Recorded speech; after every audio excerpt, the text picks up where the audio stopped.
Welcome back, friends, to the Wild Isle podcast. This is a solo cast today.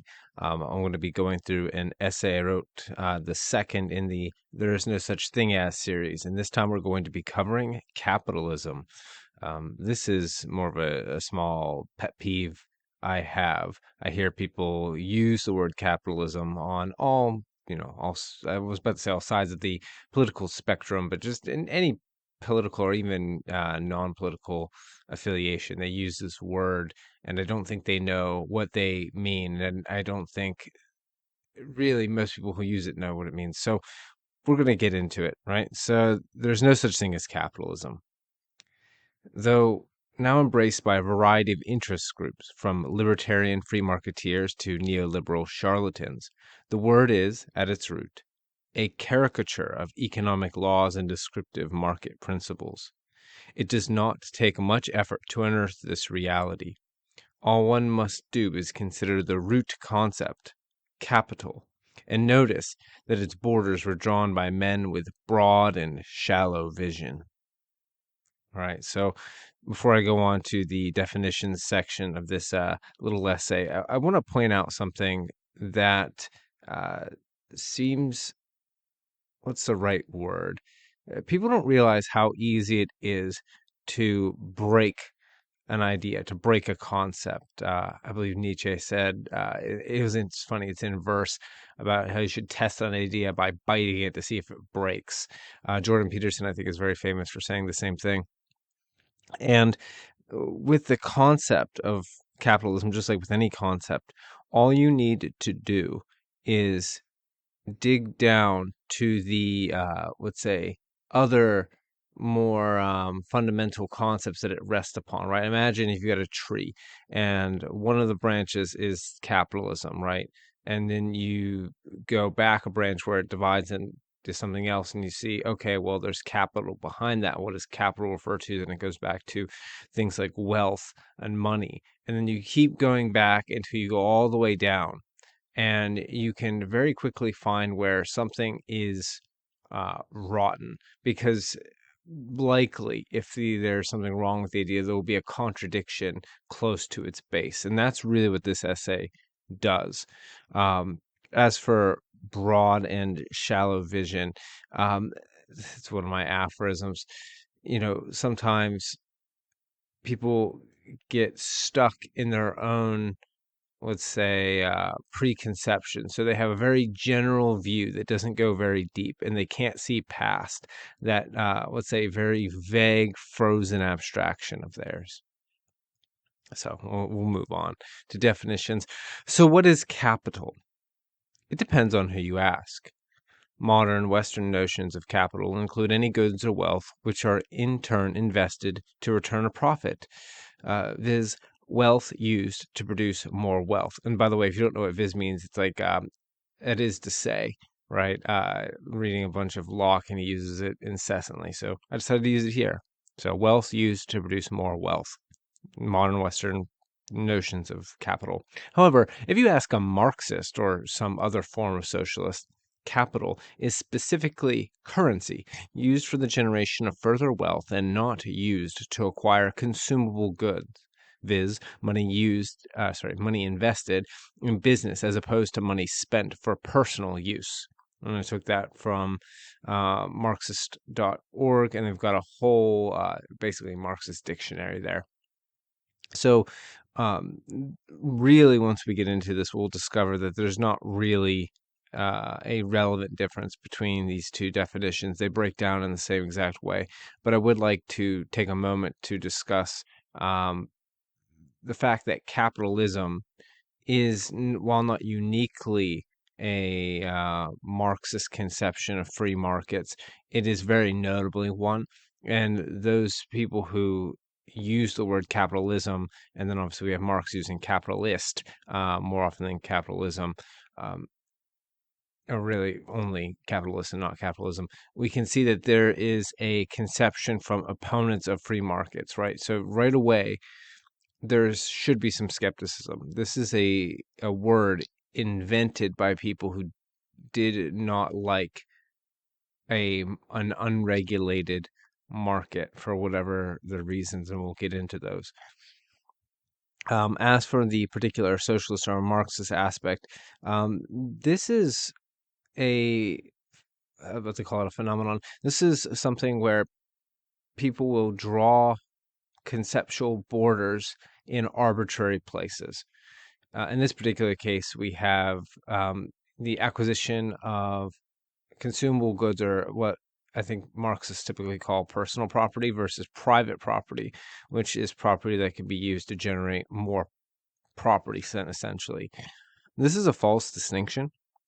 It doesn't take very long to understand this, but there isn't any objective line that you can draw to distinguish one of these from the other. We'll get into that as we go on, but I wanted to point that out. So the only difference between these two definitions is whether one arbitrarily makes a difference between personal and private property, as if they aren't the same thing, and one that doesn't. Okay, so moving on. If the reader has scruples about either of these definitions, good. Neither have any basis in reality, because neither possesses limiting principles which prevent their definitions from exploding. For those who are unfamiliar, philosophical explosion occurs when a definition incorporates too many concepts or elements to any longer serve its function. It explodes, in that sense, like an overinflated balloon. Most atrociously, this occurs when a definition incorporates its own opposite, creating a term in contradiction with itself, negating itself, and imploding under its own weight. How is capital vulnerable to such explosion? Both definitions are built upon the concept of wealth. Whether wealth be defined only as money or by also including tangible goods of value, wealth is a weak point, which itself is vulnerable to expansion, though perhaps not explosion and collapse. To reach this conclusion, all one must do is keep digging. The secret method of the self-deceiver is to stop his thoughts early, short and narrow vision. The essay itself is going to do a good job at explaining how wealth is this point at which there's no reason to stop with its conception, where typically people stop it. But I want to talk a second about short and narrow vision. So this is something that in the past has continually driven me mad. Is when, and you see this more often than not, people have their own ideas, their own, let's say, axioms, their own principles, and they'll think them through until they arrive at what they believe is a conclusion and that they like, and then they stop right there. When in reality, there is no reason to stop there. Like, it's not a conclusion they've reached. It's merely, let's say, a premise along a chain of premises that goes on and on and on until you hit the bottom. But when you arrive at the conclusion that you want, well, why not just stop, right? Because then you don't have to reach any inevitable contradictions in your own thinking. That is short and narrow vision. People not thinking their own thoughts all the way through. And really, I think wealth used in this sense is that, right? You might say, like, well, wealth to the layperson is money. But, well, what is money? I know that people are going to say this isn't the right use of this, but I actually think it is. It begs the question, well, what is money, right? Because to say it is money, I need to know what money is for me to know what wealth is. And, well, the essay covers it right here. But what is wealth really? If it is money, then that begs the question, what is money?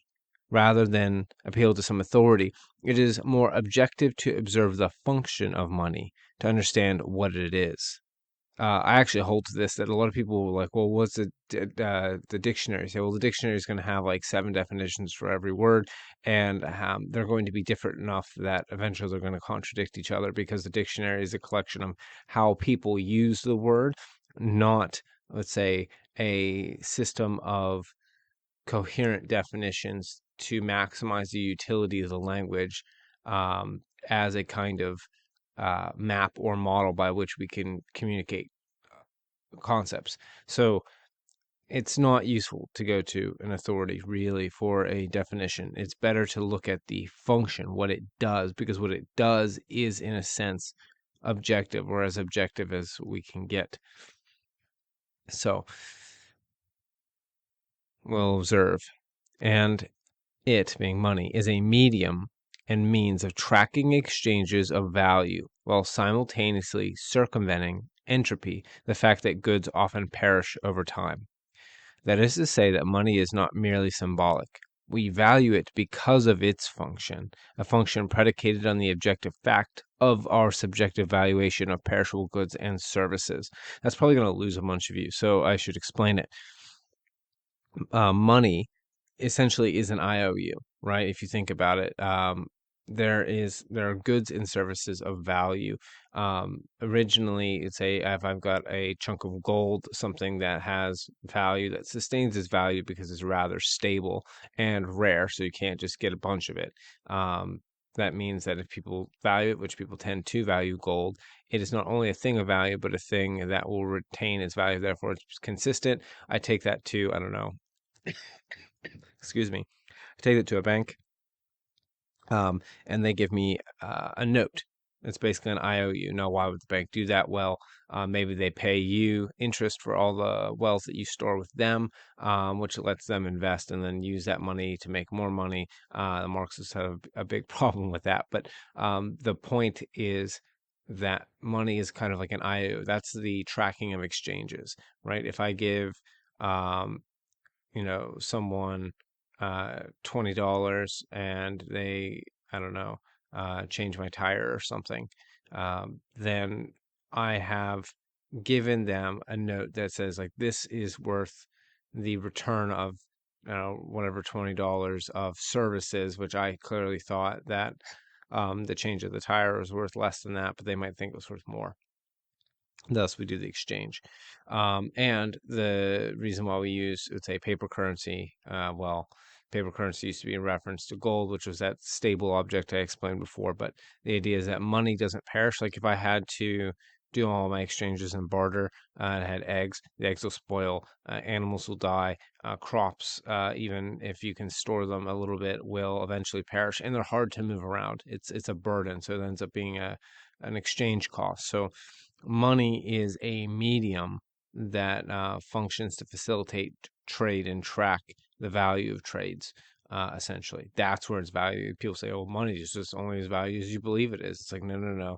You're a biological being. You have needs and desires, and those needs and desires are, let's say, a fact. So they might be subject to you as a subjective being, but the fact that you exist means that objectively there are things that are valued by you, and then therefore, um, if I can get something that acts as a medium of exchange of those things that you in fact value, then well, that's where the value comes from.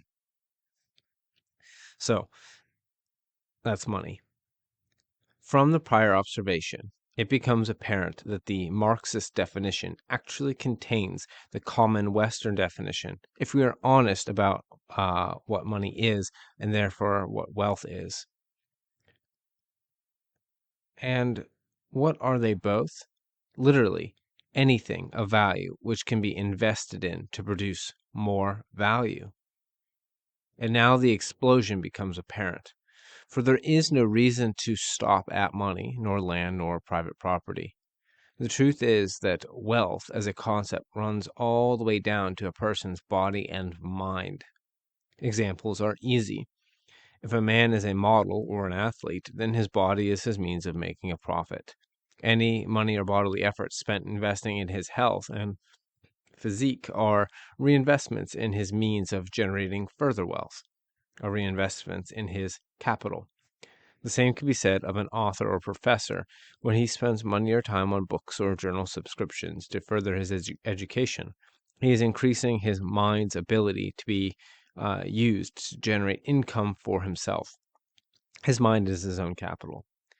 Even something as intangible as reputation functions in this way. Investment in one's reputation can and often is investment in one's ability to generate more wealth for oneself. even if that isn't the person's primary interest. Okay, so as you can see, the concept of capital is now exploded because the concept of wealth has exploded. And the reason why is there's no reason to stop merely at money. Money is a representation of a bunch of other things that might be exchanged, including, let's say, labor, which means that now once we hit labor, we run down to the person's body and mind.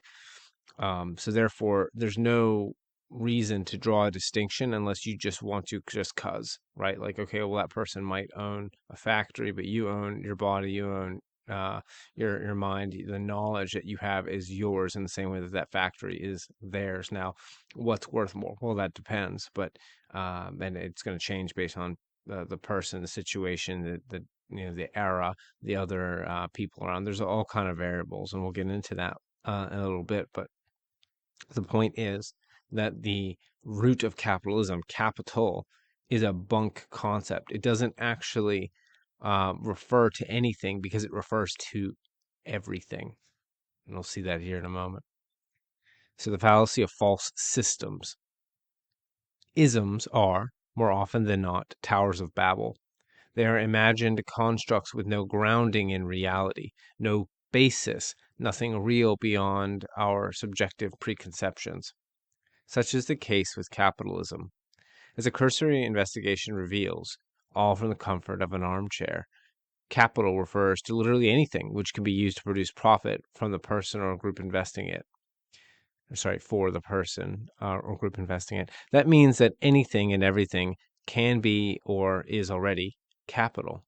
The definition includes so many concepts that it doesn't point to any one thing in particular. That makes it useless and therefore defunct, right? Devoid of function. So, what is being referred to when one utters the word capitalism? No system, surely, for no society nor social structure is necessary for a hunter to invest his time and energy crafting a spear or bow. What is being referred to then is something which applies to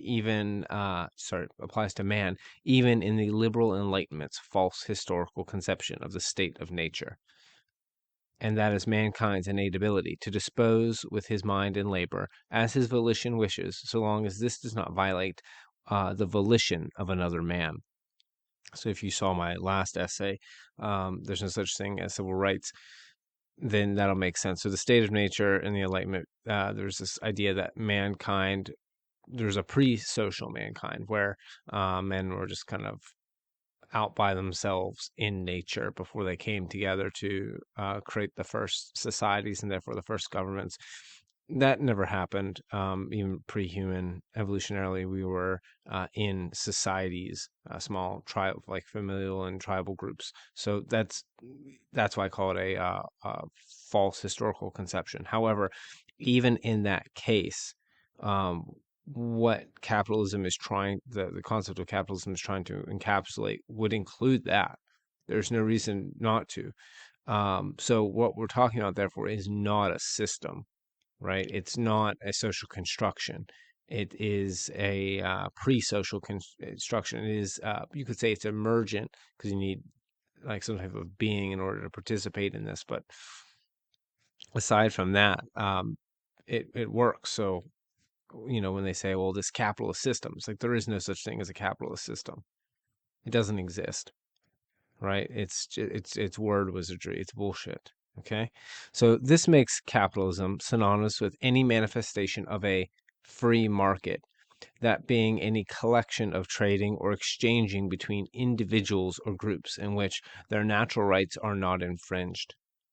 That is to say, that when there is no system of violence or coercion, when men come together and abide by the laws of nature and reason, a market is free. People are able to buy and sell property or labor, a product of self ownership, with either the desire to indulge in consumable luxury goods or to directly reinvest to achieve greater monetary profits. Though, remembering our athlete, it can be said that the line between reinvestment and consumption is tenuous at best. Okay, so this is where the lie comes in. So they say, oh, this capitalist system, it's oppressive, something like that, right?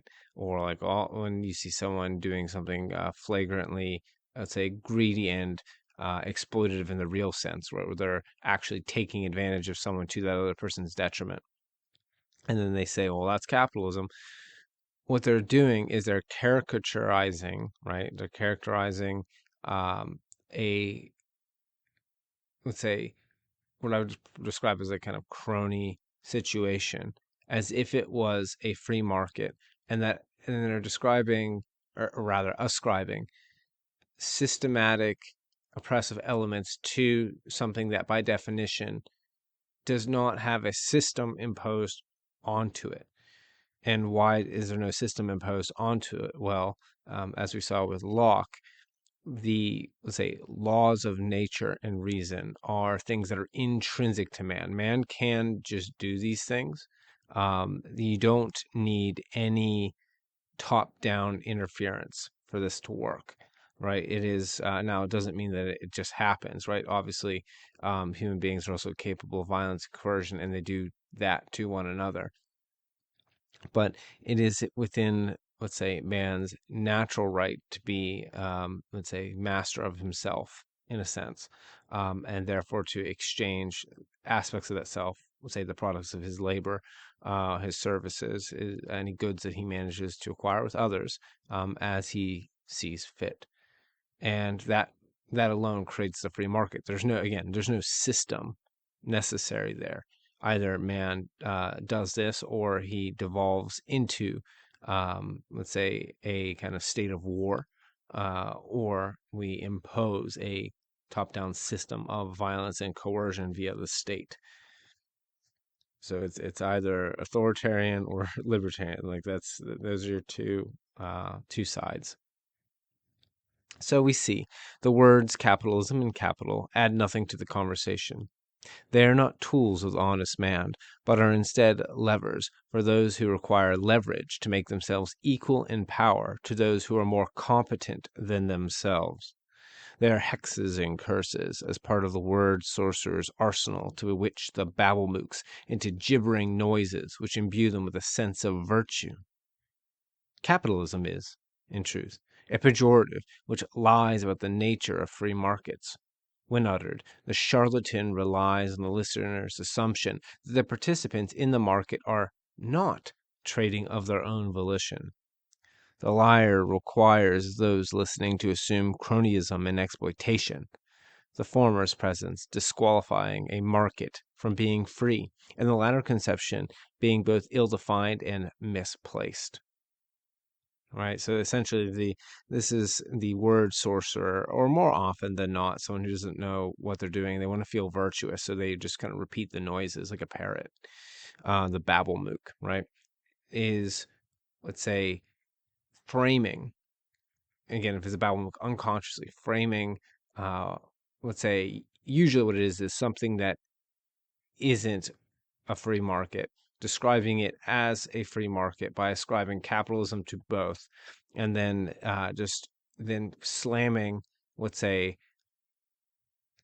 perhaps rightly, something that is actually exploitative in a way that it characterizes things that are diametrically opposed. Right? It's a way of poisoning the well by continuous association, using a label to encapsulate two things that are actually opposites of one another. A bit about exploitation too, because that word comes up quite a lot in socialist and Marxist and communist literature, and it needs to be addressed. So, a necessary side on exploitation. The word evokes in the common man images of con men, liars, and cheats. But the word sorcerer will include any unbalanced power relation in any trade. A presumption here is made that power equity is possible. It's not. Any interaction will include numerous uneven variables, the significance of which are inconsistent and incalculable. E.g., a boss might hold the power to fire an employee, but the employee likewise has power to quit, the power to convince others to go on strike, the ability to besmirch his employer's reputation, the ability to start up a competitive enterprise, the ability to relocate and copy his employer's business model, the ability to become an indispensable contributor to the business model and thereby demand increased wages or responsibility, etc. Which party has more or less power depends on the situation, which is constantly changing and at least slightly different in each case. There are no firm grounds to describe power imbalance as exploitative unless one introduces violations of one party's natural rights. Any other reasoning misplaces the blame, even in such cases as starvation and healthcare, for food and medicine are not rights given to man by his nature. They are acquisitions, contingencies, and necessities of life, but they are not rights. Okay, so that's super important to point out. If you have this idea in your head that man has a right to stuff, you don't know what rights are, and you're probably operating under the misnomer of civil rights. But civil rights aren't rights. It's civil rights is merely a description of things that have been guaranteed to you. But the reality is, objectively, you're not guaranteed medicine. If you were born a couple thousand years ago, like you don't have a right to medicine because it doesn't exist. Like the people, at least modern medicine, didn't exist. If you are born to like a desert tribe on the verge of starvation and there just literally is no food anywhere around for anyone to get anywhere, like it's impossible. You can say, well, I have a human right to food. And it's like, well, under civil rights, you can say that, but you're wrong because you don't have it because it's a guarantee by an authority. And it's clearly not a natural right because nature doesn't just make you born with food. Is the thing that you have to go get. You have to use your natural rights. That's that self-ownership and go out and obtain those things. Maybe they're necessities to live, but you don't have a right to live, right? Because you're going to die, and you might die because of disease. You might die of exposure, of starvation, of violence. And if it's the case of violence, if a man assaults you and kills you, he has violated your natural rights because he's violated your say right to property in the same way that you can protect yourself. I don't know if you're attacked by a lion or something out in the savannah, but I don't even know if there are lions on the savannah. Probably not. It's a freaking desert. The point being that it's not exploitation unless someone is violating those rights. If someone has you chained to a table and won't let you leave, like if it's like China and the factories and under coercion of the state, you're forced to work 16 hours a day, or they put nets up so you can't jump off the roof of the building and kill yourself. Okay, that's exploitation. That's absolutely exploitation, right? If you are, I don't know, captured and forced into labor camps, yes, absolutely, that's exploitation. If someone comes and then let's say steals the water supply away from you, so you had the water, and then they came and then just made sure that you couldn't get any, so you're going to die of thirst. Then yeah, they stolen. You see, they have to steal something from you first that you have a let's say have a right to, and then once they've done that, and then they can exploit you. That's what exploitation is. It's not an imbalance of power. There's always an imbalance of power. It's always fluctuating, and so therefore, it's Foucaultian nonsense to say, "Oh, look, there's an imbalance of power in all these social relations.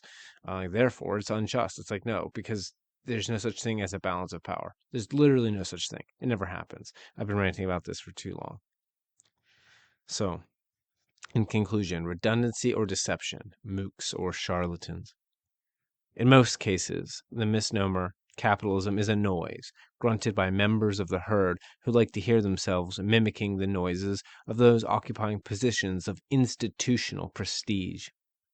It is a signal of team membership and or a pretense of comprehension or both. In other cases, the use of the word capitalism is the deliberate manipulation of language by latent tyrants who wish to disguise their impotent authoritarian impulse even from themselves. Amongst pseudo-intellectuals and academics, I find this to be most often the case.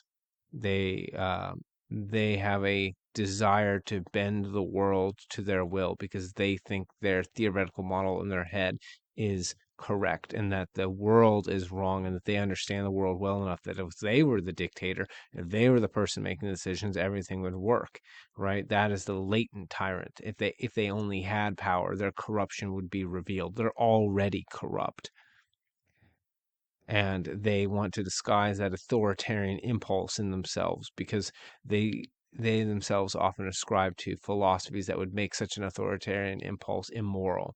So they are, let's say, the very immoral authoritarian dictators which they would despise, but they can't see it because they've pushed it all down into their shadow, and then identify with a persona, a mask by which they can feel virtuous.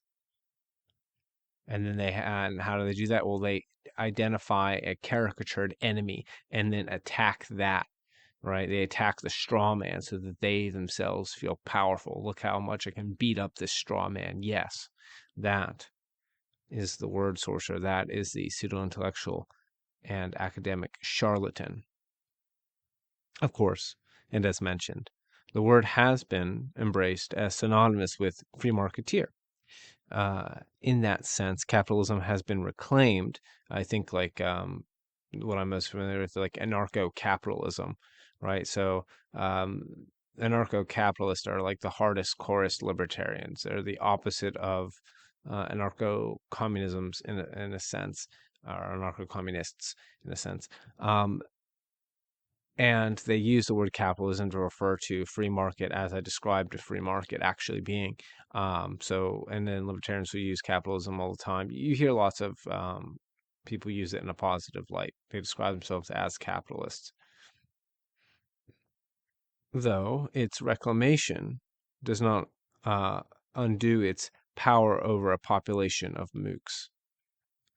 It would be best for the word to fall out of favor across the English-speaking world. However, it is unlikely that is going to happen. The best that can be hoped for is that those literate enough to read this essay take note when the word rears its ugly head, that they know to look out for imminent babble-mookery, or else the subtle deceptions of a real-world word sorcerer. And that's really what I want you guys to take away from this episode is be on the lookout when people use this word, capitalism. Chances are they don't know what the hell they're talking about. Chances are they are committing a number of atrocious fallacies unwittingly. And really, I guess the best you could hope for is to identify, oh, okay, this person's a mook. They're babbling. Now, that doesn't mean to stop listening, but what it does mean is to recognize that the thoughts in this person's head are it's gray think, it's gobbledygook. This person is dreaming, they're not thinking, they don't know how to think yet, they may never know how to think, and they're operating based on what makes them feel good in the moment. By the way, that means they're probably assuming unconsciously that you're doing the same thing. So there's no such thing as right and wrong in this person's head. Objectivity is now dissolved in the subjectivity. I could do a whole podcast on that. The point being, notice, pay attention, and remember that there is no such thing as capitalism because there's no such thing as capital, because capital, if we look at the definition, refers back to wealth, wealth being not clearly able to be delineated between any particular object of value. And so therefore wealth explodes. Because wealth explodes, capital explodes. And that's the whole tree trunk for the branches that capitalism sprouts out of as a concept. It doesn't exist. Thank you, friends.